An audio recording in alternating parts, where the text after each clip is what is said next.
Hey guys, my name is Rich, and I'm going to talk about Westworld Season 1. Just watched the finale tonight. If you haven't seen it, there's going to be a lot of spoilers. A couple things. Loved the ending, thought it was awesome. And I didn't think it was going to, because I liked the season, pretty much from the second episode through. And then when there was like, there's one episode left, I'm like, no, you're going to give us way too many cliffhangers. There's no way you can wrap it all up in time. And I'm happy to admit that I'm super wrong about that. So they not only tied everything up, but they allowed themselves to have a longer than normal episode. And I'm a huge fan of that. I wish all shows that are like really, like big cliffhanger shows like Game of Thrones and stuff, I wish they would all do that because I'm like, if you set up a bunch of stuff and you need a little more time than your normal episode time to pay it off, do it, man. William, the young guy, was Ed Harris 35 years ago. Cool. I did not realize I was watching flashbacks, but now that I look back, like you could tell that it shows that they're flashbacks. And it made sense because Dolores, constantly is living all these lives. She's kind of like Dr. Manhattan from The Watchmen, because like she's lived all these lives, and her narrative that she's telling herself is like part memory, part current, but she can't tell which is which, and she can't tell like which memories are different because she's lived all these lives, interacted with all these different people as different versions of herself. So it's very string theory, parallel universe esque, which is cool. So we find out that Anthony Hopkins isn't the bad guy in the sense that we were thinking, right? Because we were thinking that it was him and Arnold, and they were like, I want them to be sentient, and I don't. And Anthony Hopkins is basically like, look, I messed up. You're right. It's cruel. You guys shouldn't be doing this. You guys should be free. So I'm going to set you free with my last narrative, and I'm going to make contrition to that by requiring that I get killed in it. So he basically did the exact same thing that Arnold did. And we find out that Bernard is Arnold, but he was made after Arnold died, so he wasn't made by Arnold. So he's the best version of Arnold that Ford could come up with, which that's kind of cool.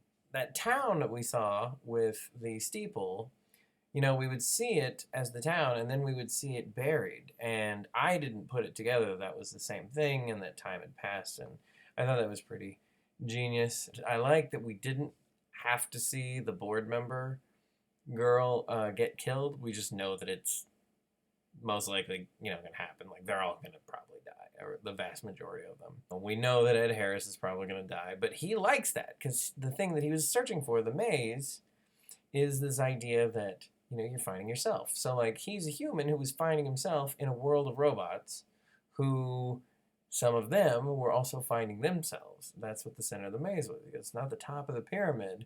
It goes further in. It's more introspective.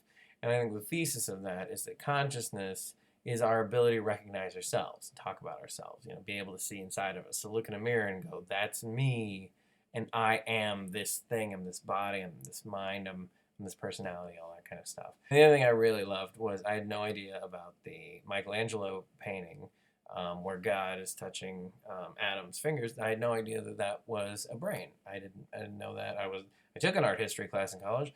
If they didn't mention that, which if they would have, I'd maybe been more interested because that's pretty cool. And I like that too. It's the idea that like consciousness comes from the brain, and there's a whole lot of people in science who believe that there is no what they call mind-body dualism. Used to, the prevailing thought among philosophers and naturalists for hundreds of years was that our bodies are this one thing, but our mind is separate, and our mind controls our bodies, but they're not the same. You could theoretically separate them. One is of a higher realm or something like that, and then it would go on to an afterlife, that kind of thing, in the supernatural. And it seems like this show, if that what I'm getting from it is that they're saying, no, the consciousness is the brain. It's just the brain learning about itself. And so once you get a brain that can learn about itself enough, then you can become awake because you are fully conscious at that point. But I thought they told a really good story that had a lot of really fun, historical references, science references, art references, that kind of stuff. I can't remember his name, but the guy who's helping the android escape, and he's like, wait, Bernard's a robot? And she's like, yeah.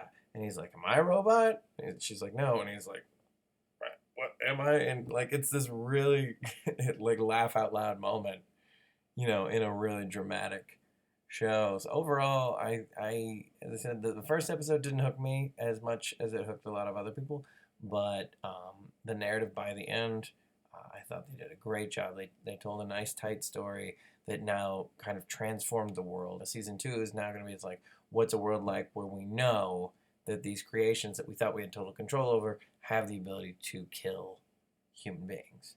Now what do we do? How do we deal with all this? And I'm excited to see that. And they teased some of it. They had the Japanese samurai doing stuff. It seems like Westworld is one of many different theme parks, and it seems like it was the first one.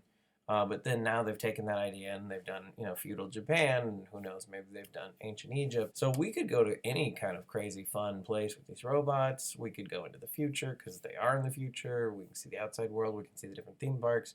I'm excited about season two, and they're going to have a bunch of new cast members because so many people are just dead that they're not coming back. And, William, the actor who played William, he's not coming back because he was just a flashback of Ed Harris, who's dead. So we're going to see a lot of new cast and hopefully some really cool story. But as far as a season one arc from top to bottom, I thought this was extremely well written, well played show. Very strong. Do I like it as much as Game of Thrones? No. But I can see why people compare it to that, and I liked it a lot. If you have anything you want to comment on, tell me what your favorite part was. Tell me what your favorite part of the season was. Tell me if there were any unanswered questions for you, because I felt like they answered all mine. So if you have any, just put them in the comments below and we'll talk about them. Thanks.